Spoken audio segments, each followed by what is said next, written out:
그로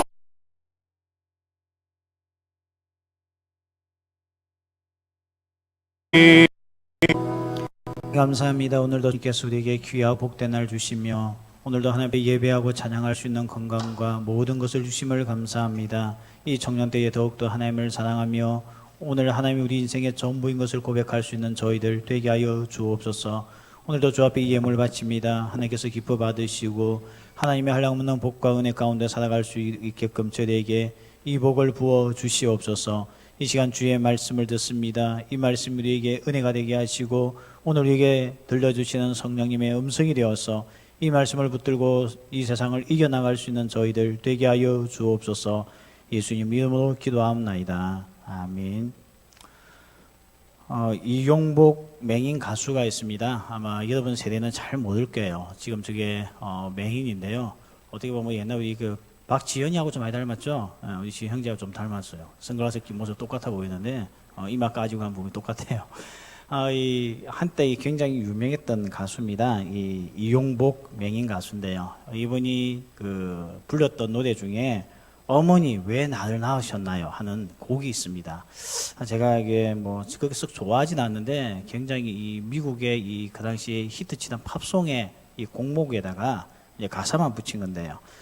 가사 내용이 이렇습니다. 바람이 흰물든 어느 날 밤 떨어진 꽃잎처럼 나는 태어났다네. 내 눈에 보이던 아름다운 세상 잊을 수 없어. 가엾은 어머니 왜 나를 낳으셨나요? 봄, 여름, 가을 또 겨울이 수없이 지나도 뒹구는 낙엽처럼 나는 외로웠다네. 모두들 정답게 어울릴 때도 내 친구는 없어. 그림자 밟으며 남몰래 울었다네. 자기의 이야기죠.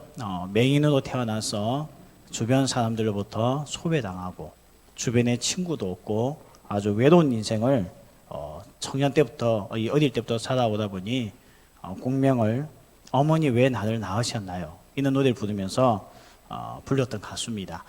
근데 저 가수의 곡을 들어보면요, 이 가사 내용은 굉장히 우울하잖아요, 맞죠? 어떻게 이렇게 힘들게 인생 살았나 싶은데 곡은 또 굉장히 경쾌해요. 그래서 아마 이 음악이 굉장히 그 당시 사람들에게 사랑을 받았던 것 같습니다. 제가 이 신학대학원을 이제 서울에서 공부를 할 때요, 이게 이제 부산에서 올라가야 되는데, 그때 뭐 교회 사정도 있고 해서 어쩔 수 없이 수업이 있는 그 시간에 맞추어서 밤새 기차를 타고 올라간 적이 있었습니다. 뭐 그렇게 밤을 지새우면서 기차를 타볼 일이 별로 없었는데 그때 한번 타고 이제 서울역에 한 새벽 5시쯤에 이렇게 도착을 했어요. 새벽 5시에 도착을 하면서 이제 저는 서울역은 그때쯤 되면 한가하겠지 생각하고 했는데 엄청난 충격을 받았습니다.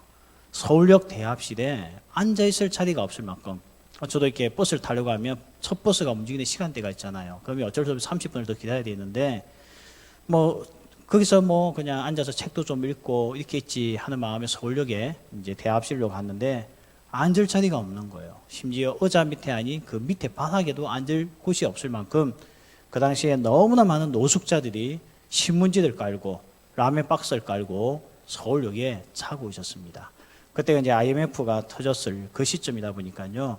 여러분의 아빠 세대가 취업을 하지 못하고 또 직장에서 내쫓기고 사업이 무너지고 하다 보니까 너무 많은 사람들이 그 당시 노숙자가 되어서 그 추위를 피하기 위해서 서울역 대합실에서 잠자는 모습을 제가 눈으로 처음으로 목격하고 굉장히 충격을 받았던 적이 있습니다. 알고 보니까 그 노숙자라고 하는 분들은 전부 다 저하고 생김새도 비슷하고요. 그 저하고 연령대도 저보다 조금 더 많았던 그런 분들이었지 그렇게 낯선 분들은 아니었습니다. 사람이 실패하고 나니까 이렇게 될 수도 있겠구나. 자기의 계획이 되어지지 않으니 사람이 좌절하면 여기까지도 갈 수 있겠구나 하는 생각을 제가 그날 그 짧은 시간 동안에 가졌던 적이 있습니다. 요즘은 여러분이 노숙자 보기가 그렇게 쉽지가 않은데요. 97년도에 IMF가 터지고 난 이후에 정말 부산역도 그랬고요. 전국 곳곳에 너무나 수많은 노숙자들이 전부 다 아빠 세대죠. 여러분의 아빠 나이 되는 분들이 그렇게 방황을 했던 적이 있었다는 겁니다. 오늘 우리가 살면서 좌절과 낙심을 하지 않고 살면 얼마나 좋겠습니까? 그런데 성경에 보면 우리가 알고 있는 유명한 성경적인 우리에게 존경을 받는 인물들 중에 낙심과 좌절을 겪지 않은 그런 삶이 없을 만큼 오늘 우리가 읽었던 예레미야 선지자도 굉장한 좌절감을 느꼈던 사람입니다. 히브리어 성경의 특징은요, 히브리어는 가장 중요한 말을 맨 앞에 합니다. 이게 히브리어의 특징이거든요. 근데 오늘 우리 성경에는 내게 재앙이로다 있게 되는데 원어 성경에는 망했다, 망했다, 재앙이다, 나에게 이렇게 표현되어져 있습니다. 그만큼 이 지금 예레미야가 겪고 있는 현재의 이 상황이 너무나 실망스럽고 너무나 좌절하고 있다는 내용이죠. 여러분, 삶이 가장 힘들 때 누굴 찾습니까? 어머니를 찾죠. 어머니를 찾습니다. 우리 형들이 군대 가면, 요즘은 그런지 모르겠지만 제가 농사훈련소에서 훈련받을 때요, 정말 미칠 만큼 삶을 괴롭히죠. 미칠 만큼 괴롭힙니다. 온몸에 진이 다 빠질 만큼 뺑뺑이 돌리고 괴롭히고, 그래서 이제 마지막에 머리 받고 있으라고 하는 거예요. 머리 받는 게 제일 편했어요. 처음에 제일 힘든데 그게 나중에 제일 편하더라고요. 머리 여기 이제 뭐 근육도 좀 생기고 뭐 하도 많이 박다 보니까 이제 단단해져 가지고 전두엽 쪽이요. 그냥 받고서는 편해요. 그냥 조는 거죠. 뭐 그 상태로 머리 받고요. 그럴 정도 피곤했는데 그날도 마지막에 머리를 박으라 해서 박자, 이게 제일 편하다, 이런 마음을 딱 받고 있는데 갑자기 우리 중대장, 훈련 시키던 중대장이 지금부터 같이 노래 부르자는 거예요. 그게 뭔가 하면 어버이 연애 부르자는 거예요. 나실 때 괴로움 다 잊으시고. 그걸 부르는데요, 군인들이 눈물바랍니다. 내가 볼 때 쟤는 절대 울지 않을 거야 생각했던 걔도 울더라고요. 엄마 생각하면서요. 그냥 삶이 정말 힘들면 그렇게 엄마가 보고 싶은 모양이에요. 엄마가 너무나 그립고요. 오늘 예레미야가 그렇게 고백합니다. 얼마나 지금 상황이 힘든지 어머니 이야기합니다. 내게 재앙이로다. 나의 어머니요, 어머니께서 나를 온 세계에 다투는 자와 싸우는 자들 만날 자도 낳으셨도다. 그냥 우리말로 하면 왜 날 낳았죠? 왜 나를 낳았습니까? 나 지금 미쳐버릴 것 같아요. 이렇게 하면서 지금 어머니에게 이런 마음을 내뱉고 있는 것이 예레미야의 상황입니다. 여러분, 삶이 가장 힘들면 항상 출생에 대해서 의문과 출생에 대한 불만을 가지게 됩니다. 그러다 보니까 어머니에게 이런 이야기를 하는 거죠. 왜 날 낳았냐고. 여러분도 이런 질문 한번 던져보신 적 없습니까? 아마 여기 앉아있는 청년들도 한 번은 던져봤을 거예요. 거울 볼 때마다 왜 날 낳으셨는지 생각을 했을 거예요. 또한 시험에 실패할 때마다 왜 나를 낳으셨는지, 내가 이 땅에 태어나지 않았다면 이런 스트레스와 이런 괴로움을 당하지 않을 거 아닌가, 이런 생각을 가지고 있었을 텐데, 믿음이 좋았다 여겼던 예레미야도 마찬가지입니다. 예레미야 도대체 뭐 때문에 이런 좌절감을 가지고 어머니 왜 날 낳았습니까?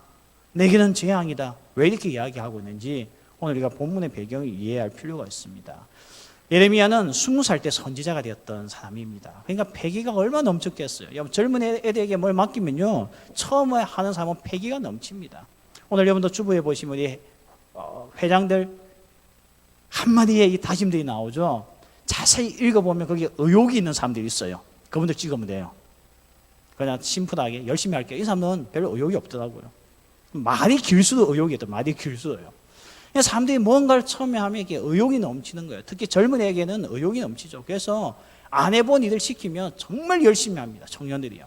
열심히 해요. 근데 열심히 하는 것만큼 결과가 오면 다행인데 안 올 때가 있습니다. 예레미야도 마찬가지입니다. 20대에 주님 앞에 선지자로 부름을 받고 있는 힘을 다해서 하나님의 말씀을 그는 선포했던 인물입니다. 그가 오늘 표현할 때 16절에 이러잖아요. 만군의 하나님 여호와여, 나는 주의 이름으로 일컬음을 받는 자라. 내가 주의 말씀을 얻어먹었사오니 주의 말씀은 내게 기쁨과 내 마음의 즐거움이다 하면서 하나님의 말씀을 신학교에서 배웠더니 너무 재밌는 거예요. 내가 이 말씀을 가지고 오늘 내가 이스라엘 백성들에게 설교해야 되겠다. 그래서 예레미야는요, 그 부푼 꿈과 그 열정을 가지고 예루살렘에 있는 이 유대 백성들을 향해서 나에게 기쁨과 즐거움이 되었던 말씀을 설교하기 시작했습니다. 여러분, 설교했더니 이 열정이 넘치고 뜨거우니까 사람들이 아멘 아멘 하면서 막 몰려올 줄 알았는데 결과가 반대였어요.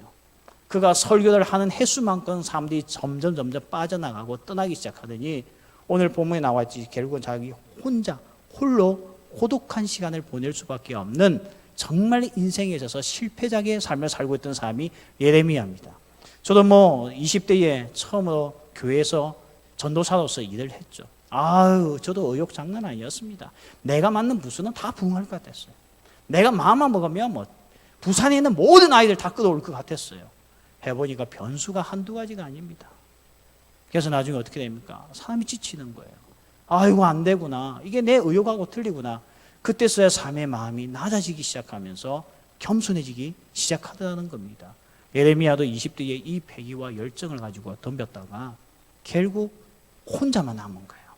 아무도 더 이상 예레미야하고 대화도 하지 아니하고 야 저는 우리하고 종자가 달라 상종하지 마 하면서 선지자 세계 안에서도 왕따 당하는 인물이 예레미야입니다. 그리고 사람들의 반응은 그럼 어땠느냐? 사람들도 저건 설교도 아니야. 저건 말도 안 돼. 우리가 왜 증거를 들고 있어야 돼? 시간 낭비야. 하면서 모두가 다 예레미야를 버리고 있는 시점이었습니다. 그런 고립감, 고독감, 내 주변에 아무도 없다는 이 생각 때문에 예레미야는 너무너무 힘들었어. 어머니 왜 날 낳으셨죠? 내 주변에 도와줄 자도 없고 나와 함께 고통을 분담할 사람도 없는 이런 인생이 되게끔 왜 나를 낳아주셨죠? 하면서 패기만만했던 예레미야가 이제는 정말 힘든 시간을 보내고 있다는 것입니다.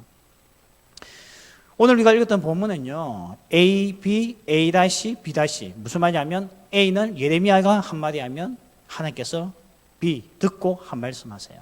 또 예레미야가 말대꾸를 A- 합니다. 그러면 하나님께서도 그 말에 맞춰서 B-를 주시는 말씀, A, B, A-, B- 구조입니다. 오늘 이렇게 이야기하죠. 왜 날 낳으셨죠? 하니까 하나님께 듣고 한마디 합니다. 내가 너를 강하게 하고 복을 주기 위해서 낳았다. 그랬더니 이게 예레미야에게 감동이 될까요? 안 될까요? 전혀 안 되는 거예요. 그래서 예레미야가 하나님께서 또 그렇게 이야기한 거예요. 북방의 이 날카로운 철이 모든 것을 꺾을 수 있잖아. 앞으로 저 바벨론이 예루살렘 성벽을 다 허물 거야. 이 이야기를 하는 거예요. 그러니까 예레미야 듣고 짜증이 났어요. 지금까지 그 소리 하다가 혼자 됐거든요. 고작 주신다는 말씀이 또 자기들 고립감에 빠지게 만들고 왕따 당하게 만든 말씀을 또 주시는 거예요. 그래서 그가 이제 15절부터 여호와여 주께서 아시오니 원하건대 주는 나를 기억하시면 돌보시자 쭉쭉쭉 이야기하면서 한마디 그렇게 이야기한 겁니다. 제발 그만하세요 하나님. 내가 망한다고 그렇게 설교했는데 지금까지 망하지 않아가지고 내가 이제 완전히 왕따 당하고 있어요. 그걸 설교라고 하냐? 성취되지 않은 말을 왜 하느냐 하면 사람들이 날 조롱하고 있습니다. 그게 15절부터 쭉 나오는 내용입니다. 하나님께서 예레미야가 딱 한마디 했는데 바로 이루어진다면 얼마나 좋았겠습니까? 지금도 마찬가지죠. 여러분 제가 설교하는데 이 자리에서 여러분에게 한마디 딱 했는데 그 모든 것이 다 이루어진다면 얼마나 많은 청년들이 좋아하겠어요. 그런데 이 말씀을 전해도 하나님의 맷돌은 너무 천천히 돌아가는 거예요. 사람들 보니까 예루살렘이 망하기 뭐 망해요. 지 혼자 망한다고 난리지. 그때부터 약 올리기 시작하고 놀리기 시작하면서 그는 완전히 왕따를 당했다는 겁니다. 그래서 18절에서 예레미야가 대놓고 이야기하는 거예요. 나의 고통이 계속하며 상처가 중하여 낫지 아니하면 어찌 됨이니까. 왜 내 마음에 상처가 낫지 않죠? 그러면서 이렇게 이야기하죠. 주께서는 내게 대하여 물이 말라서 속이는 시내 같으시리까.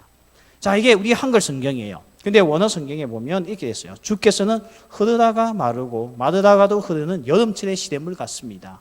이게 무슨 말이냐면 우리나라 사람은 이해를 못해요.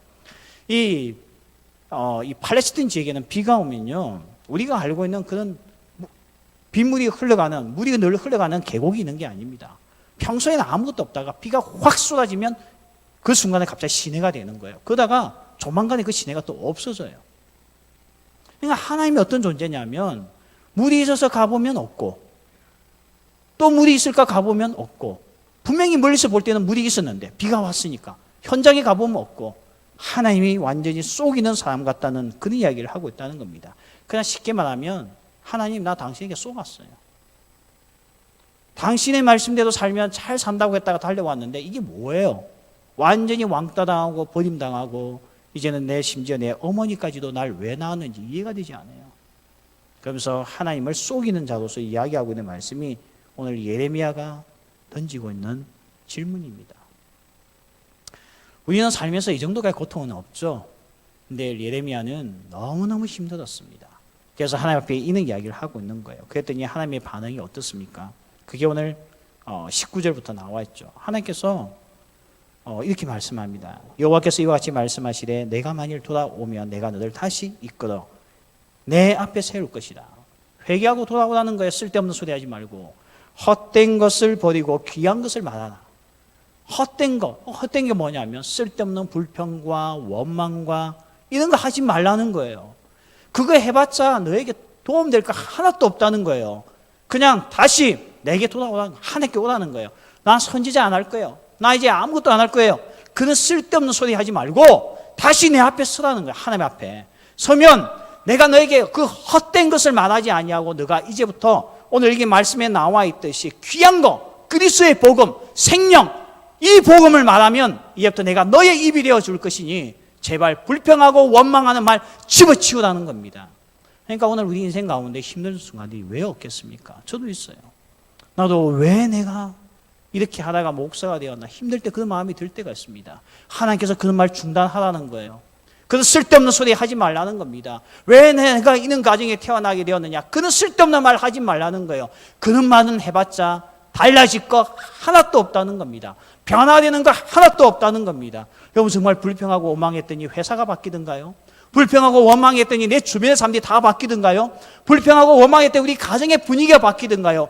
전혀 바뀌지 않는다는 거예요. 그는 헛된 것에 시간을 쓰지 말고 너 마음을 빼앗기지 말고 이제는 오늘 여기 나와 있듯이 귀한 것, 하나님의 능력, 하나님의 생명, 하나님의 이 놀라운 파워풀한 말씀을 가지고 이야기해야지 제발 망했다는 소리와 끝났다는 소리와 이런 소리 말 절대 하지 말라는 겁니다. 이걸 하나님은 헛된 것이라고 이야기를 하고 있어요. 오늘 우리 어느 세간은 어떻습니까? 정말 힘들 때마다 사람들에게 나오는 말 한마디 한마디 듣고 있으면 모든 것이 헛된 이야기밖에 없습니다. 우리는 그런 말들로서 시간을 다 보내고 있잖아요. 오늘 하나님께서 우리에게 원하는 건요, 하나님의 귀한 말씀을 가지고 사는 거예요. 그러면 하나님께서 어떻게 한다고요? 내가 너를 다시 세우고 그리고 더 나아가 어떻게 한다고요? 너는 이제부터 나의 입이 되어서 이 세상을 살겠다 이야기하면서 좌절감에 빠져있는 예레미야를 다시 이렇게 세우고 있는 것이 주님의 말씀입니다. 그러면서 또 뭐라고 약속합니까? 내가 너도 이 백성 앞에 경관노 성벽이 되게 하여서 이제부터 너는 절대 무너지지 않을 것이다. 어떠한 환난이 오고 어떠한 고난이 오고 어떠한 고통이 와도 너는 절대 무너지지 않을 것이야. 왜냐하면 내가 늘 경관노 성벽이 되게끔 내가 너를 보호하고 지키고 인도하기 때문에 너는 절대 망하지 않을 거야. 오늘 이 말씀으로서 도전을 하고 있다는 것입니다. 하나님의 성품이요, 하나님의 속성이 두려움이 없으신 분입니다. 하나님의 속성에는 망함이 없습니다. 하나님께는 좌절이 없습니다. 이 세상에 하나님으로서 육신을 입고 오신 예수님을 보십시오. 예수님은 이 세상을 살면서 먹을 것이 없다고 좌절하지 않았습니다. 예수님은 입을 옷이 없다고 좌절하신 적이 없습니다. 실망하신 적이 없습니다. 예수님은 십자가 지는 고통 앞에서도 어머니 왜 날 낳았었죠? 내가 왜 이 땅에 태어났죠? 한마디도 그렇게 말하지 않았습니다. 하나님의 성품이에요. 하나님의 특징입니다. 좌절이 없는 거예요. 그런 하나님을 가까이 하는 자는 우리가 이 세상에 어떠한 환난을 당하여도 절대로 넘어지지 않고 자빠지지 않는다고 오늘 말씀하고 있습니다. 여러분 순교했던 분들을 보십시오. 순교했던 사람들은 왜 예수님을 믿지 않는다는 한마디만 하며 살 수 있는데 왜 그 말을 하지 못하고 순교를 당하고 그렇게 비참하게 죽겠습니까? 이유는 하나입니다. 그들 눈앞에 예수님이 보였거든요. 그들 눈에는 환경이 보인 게 아닙니다. 시푸른 칼이 보인 것도 아니었고 정말 단두대가 보였던 것도 아니고 그들 눈에 보였던 것은 예수님이 보였어요. 예수님을 보게 되니까 어떻게 합니까? 순교의 자리에 그들은 당당하게 설 수 있었다는 것입니다. 오늘 예레미야가 이제는 헛된 것 버리고 그런 좌절과 실패의 말들 버리고 하나님의 말씀으로서 살아갈 때에 우리 눈안에는 이 좌절이 없으신 예수님이 보이기 시작하고 우리가 그것 때문에 능히 이겨나갈 수 있다는 것입니다. 여러분도 청바지가 어떻게 해서 생긴지 잘 아시죠? 블루진이 어떻게 생겼습니까? 한 남자가요, 사람들이 서부들 막 개척하고 있던 시대에 사람들이 너무 많은 사람들이 건강을 캐기 위해서 서부로 몰리니까 그 생각을 했어요. 저 사람들이 열심히 금을 찾다 보면 배가 고프겠지? 그럼 도시락을 어떻게 싸가지? 분명히 도시락이 없을 거야. 그러면 내가 가서 식당을 해야 되겠다. 이동식 식당을 해서 사람들에게 샌드위치를 팔고 이렇게 하면 사람들이 배가 고프니까 많이 사겠지. 그럼 난 거부가 될 거야. 자기 생각에 이 마음을 가지고 이 천막을 엄청 많이 샀습니다. 왜냐하면 사람들이 들어와서 먹어야 되니까. 이게 천막을 사고 그것을 마차에 싣고 서부에 갔습니다. 갔더니요, 눈앞에 이동식 식당이 쫙 다 깔려 있는 거예요. 지금같이 블로그가 있는 게 아니잖아요. 그랬더니 딱 처음에 드는 생각이 뭘까요? 망했다. 망했다. 이 엄청난 돈을 들여서 천막까지 샀는데 써보지도 못하고 나 망했구나. 좌절감을 가지고 다시 천막을 정돈합니다. 하고 이제 지나가는 사람들이 무슨 말을 하냐면, 왜 이렇게 바지가 잘 찢어져? 이 서부는 돌이 많다 보니까 뭐 조그만 바지가 찢어지네. 그 말이 자기 귀에 들리기 시작하는 거예요. 바지가 찢어져? 그러면 튼튼한 바지를 만들어주면 되겠네? 천이 어디 있습니까? 천막밖에 없잖아요. 그래서 천막을 찢어가지고 만든 바지가 블루진입니다. 청바지예요. 여러분, 청바지를 입을 때마다 생각해야 됩니다. 좌절을 딛고 일어선 사람의 옷이라는 걸 기억해야 돼요. 근데 여러분은 그거마저 찢고 다니고 있잖아요. 맞죠? 그러니까 세상 사람들도요, 남들도 이렇게 좌절을 극복해 나가는 어떤 그런 보이지 않는 것에 대한 신뢰와 믿음이 있습니다. 근데 오늘 우리는요, 절대 좌절이 없으신 하나님을 믿는 믿음의 사람들이잖아요. 근데 우리가 그 조그만 것에 넘어지고 자빠지고 한다면 이게 어떻게 우리가 그리스도인이라고 말할 수가 있겠습니까? 그래서 하나님이 불평하고 원망하고 좌절하는 사람에게 딱 한마디 하잖아요. 예레미야에게 입 좀 닫히라고, 헛된 소리 그만하라고. 이제부터는 그런 헛된 소리 하지 말고 귀한 하나님의 말씀을 이야기하라는 겁니다. 하나님의 말씀에는 좌절이 없거든요. 하나님의 말씀에는 낙심이 없거든요. 이 말씀이 우리의 심령에 꽂히고, 이 말씀이 내 귓가에 울리고, 이 말씀이 내 마음을 울릴 때 좌절한 사람이 누가 있습니까? 우리가 이제 11월 1일부터 다니엘 21일 특별 기도회를 가지게 됩니다. 만개 교회가 이 저녁에 하는 기도회, 위성으로 중계되는 이 집회에 참석하게 됩니다. 근데 그 중에서 11월 7일 날 간증을 하게 될 이 효진 소장님이 있는데요. 요즘 이분이 굉장히 유명하고 책도 많이 쓰셨죠. 이분이 어떤 사람인가 하면, 일단 제가 영상을 한번 보여드릴게요. 이분의 이야기를 듣고 하니까 훨씬 나을 것 같아요.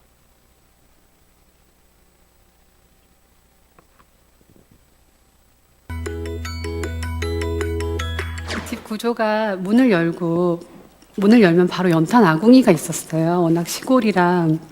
근데 그 문을 열고 제가 너무 어린 아기 때 문을 열고 거기에 연탄 아궁이에는 그 주전자 물이 끓고 있었는데 거기로 떨어지면서 그 뜨거운 김, 왼손은 그 뜨거운 물을 짚고 그 뜨거운 김이 얼굴에 오면서 3도 화상을 입었는데, 그 당시에 의사 선생님들은 이제 다 죽을 거다, 이제 살기가 어렵다, 살 가망이 정말 0%도 없다고 그랬다 그러더라고요.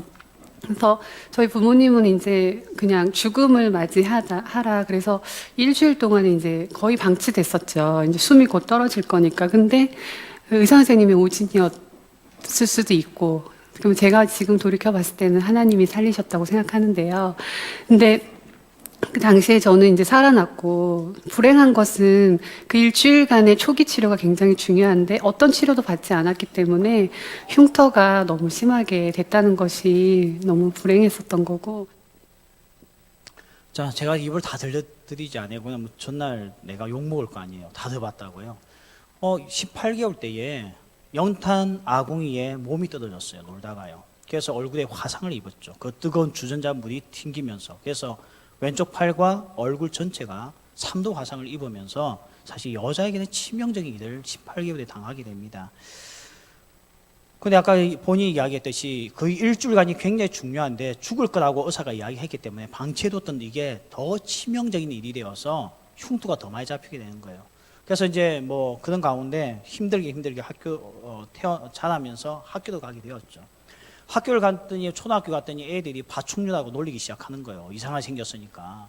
그는 따돌면 당하는 거예요. 근데 그게 보고 선생님이 너무 마음이 아팠더니 중학교 선생님이 집이 너무 가난하니까 수술 받을 수 있는 길이 없을까 하다가 신문에 무료로 수술을 해주는 서울의 큰 병원이 광고를 낸 거예요.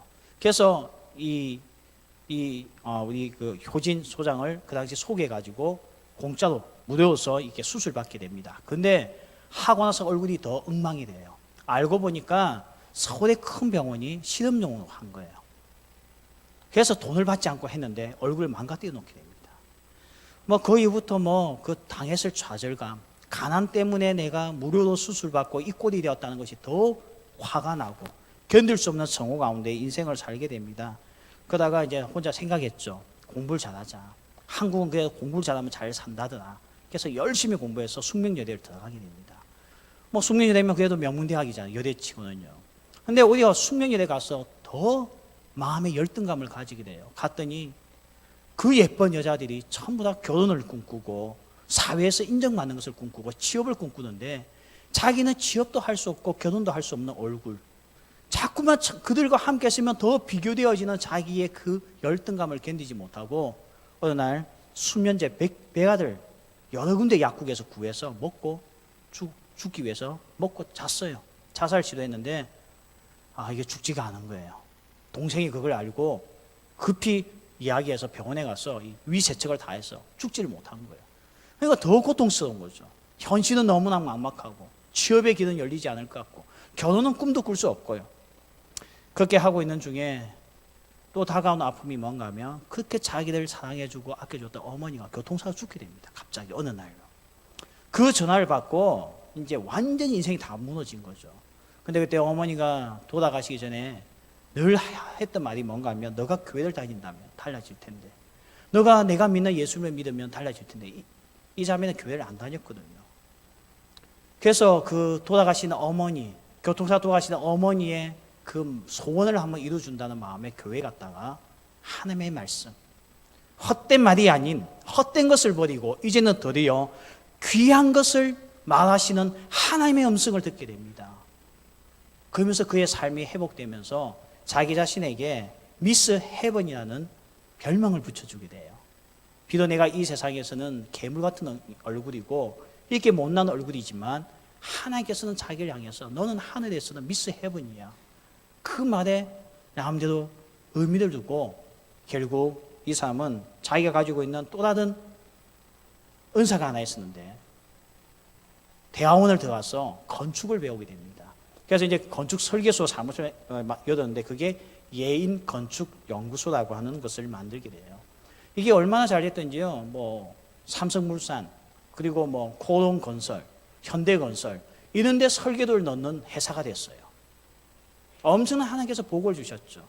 그리고 이 자매가 뭐 결혼 못할 거라고 생각을 했잖아요. 근데 TV에 한번 아까 저 기독교 TV거든요. 저는 강의를 한번 했어요. 그러면서 자기가 공개적으로 나도 결혼하고 싶어요.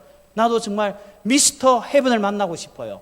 했는데 그 특강이 끝나고 방송이 난 이후에 정말 며칠 만에 미스터 헤븐을 만났어요. 그래서 지금 결혼해서 2 아이의 엄마가 됐습니다. 아마 더 자세한 거는 전날 오셔서 저분이 간증을 할 거예요. 저렇게 보니까 여러분 정상적인 얼굴인 것 같죠? 근데 클로즈에서 보면 정말 얼굴이 이 흉터가 이만저만이 아닙니다. 그러나 어쨌든 건축 설계소로서는 우리나라에서 최고의 그런 기업이 되었고요. 그리고 잃어버렸던 자기의 삶에 이 헛된 것만 말하고 살았던 그의 인생에 이제는 귀한 것, 하나님의 귀한 것을 말씀으로서 사람들에게 알리면서 약한 자를 들어서 쓰시는 하나님, 이게 책 제목입니다.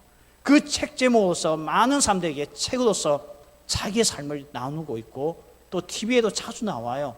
그렇게 해서 많은 젊은이들에게 좌절과 낙심을 이야기하고 왜 날 낳으셨나요? 라고 이야기하는 청년들에게 던지고 있는 메시지입니다. 오늘 보십시오. 우리 안에도 왜 있는 좌절감이 없겠습니까? 여러분 실패하는 것이 어떻게 보면 청춘이에요. 저는 이번 주 뉴스를 보다가 화가 났어요. 누가 페북에 올려놓은 영상을 보고 얼마나 화가 나는지 모릅니다. 내용은 그거였어요. 지금 국정감사기간이지 않습니까? 알고 보니까 우리나라에서 그래도 제일 크다고 하는 은행이 공채를 해서 신입 사원을 뽑았는데 알고 보니까 신입 사원을 뽑은 게 아니에요. 면접은 형식이었어요. 이미 면접관들에게 들려졌던 A4 용지에는 뭐라고 적혀있냐면 아무개 셋째 아들, 그 이름에다 또 비건 안에다가 무슨 대학 총장 아들, 이미 다 면접관들에게 이 뽑아야 될 아이디에 대한 프로필이 다 올라간 거예요. 그게 우리나라에서 최고의 크다는 은행이었습니다. 이걸 또 작년에 대통령 후보 나왔던 심상정 씨가 이걸 밝혀가지고요. 아프니까 청춘이라고 말할 자격이 없다고 금강원에 향해서 폭언을 했죠. 저는 그걸 보고 너무 마음이 아팠어요. 우리는요, 면접 가서 아무개 셋째 아들 적을 끈 수가 없어요. 적을 거 하나밖에 없죠. 부산 영락교회 청년부 출석. 이게 무슨 스펙입니까? 제가 너무 화가 났어요. 말은 블라인드 면접을 한다고 해도 블라인드가 아니었어요. 이미 면접관들 서류에는 다 적혀 있었어요. 심상정 씨도 대단해. 이걸 어떻게 이게 뽑아냈는지 모르겠어요. 이 정보들 맞죠? 그래서 문재인 대통령도 화가 났는지 다 처벌하라고 이야기했죠. 들어간 놈들도 처벌하고 그렇게 한 사람도 처벌하라고 해서 아마 조만간에 검찰에서 엄청난 움직임이 있을 겁니다. 이게 우리 사회예요. 나 너무 속상하더라고요. 정말 우리 청년들 열심히 공부하잖아요. 정말 맞아요. 이제 열심히 해서 성공하는 세상 아닌 것 같아요. 아예 더 불공정한 것 같아요. 이런 데서 계속 실패하는 청년들 입에서 나올 말이 뭐밖에 없겠습니까? 왜 나는 인도에서 태어나게 하고 날 낳았냐고 이야기하겠죠. 예레미야 심정이었습니다. 너무 속상했습니다. 앞이 보이지 않는 거예요. 더 나아 보이지도 않는 거예요. 이런 말을 가지고 예레미야는 친구하고 술자리에서 이야기한 게 아닙니다. 하나님 앞에 나아가 하나님 앞에 그래도 자기의 감정을 아냅니다. 왜 날 낳으셨죠? 어머니가 왜 날 낳으셨죠? 왜 내가 이 고통을 당하고 있습니까? 왜 내 주변에는 점점 떠나가고 나 혼자만 고립감과 혼자 고독에 시달리고 이 왕따를 당하고 있습니까? 왜 나의 사역에는 열매가 있는 것이 아니고 도리어 망해가고 있습니까? 하나님 도대체 뭘 하셨죠? 여기에 대한 주님의 답변입니다. 헛된 말 거두고 이제는 오늘 여기 나와 있듯이 헛된 말을 우리가 거두고 버리고 귀한 것을 말하는 겁니다. 그 귀한 것이 뭐라고요? 하나님의 말씀이었다는 거예요. 이 말씀이 아까 제가 여러분에게 보여드렸던 이 효진 소장에게 들어가니 좌절의 인생에 꿈을 꾸게 되고 절망의 인생에 이제 남들에게 소망이 뭔지 말해줄 수 있는 그런 사람으로서 변화되었다는 것입니다. 왜 우리가 전도해야 됩니까? 오늘 이 세상에 너무나 많은 청년들이 좌절감에 살고 있거든요. 이제는 정말 벽이 높아졌어요. 더 높아지고 있는 것 같아요. 이렇게 지쳐있는 우리 청년들에게 호프 투게더, 내가 가진 소망을 함께 나누자고 해서 우리가 호프 투게더라고 하는 거예요. 이 소망이 어디서 나옵니까? 오늘 헛된 말을 거두고 우리가 귀한 것을 말하는 복음, 이 복음 안에 사람들 마음속에 소망과 희망이 자라면서 무너졌던 예레미야가 다시 일어나 하나님의 종으로서 나아가는 부분이 15장입니다. 그래서 16장 1절 어떻게 시작된 줄 아십니까? 여호와의 말씀이 또 내게 임하여 이르시되, 하나님이 예레미야에게 다시 말씀을 주십니다. 하나님은 예레미야를 포기하신 적이 없고 하나님은 예레미야를 버리신 적이 없다는 것입니다. 오늘 우리 청년들 안에 헛된 말, 오늘 이 시간 다 던져버리시길 바랍니다. 우리에게는 삶을 살리고 내 영혼을 살리는 귀한 것, 귀한 하나님의 말씀만을 우리가 말하고 다닌다면 우리는 하나님의 입으로서 이 땅을 살게 될 것이고, 더 나아가 하나님께서 나에게 오늘 견고한 이 노성벽이 되게 하여서 우리가 세상의 어떤 상황 가운데서도 넘어지지 않게끔 우리를 인도하신다고 말씀하고 있습니다.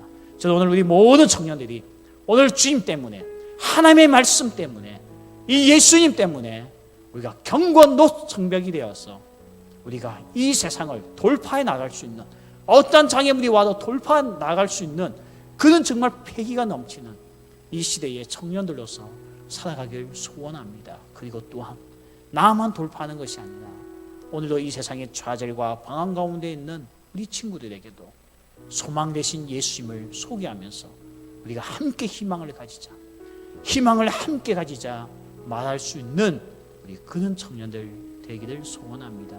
우리가 한번 찬양하면서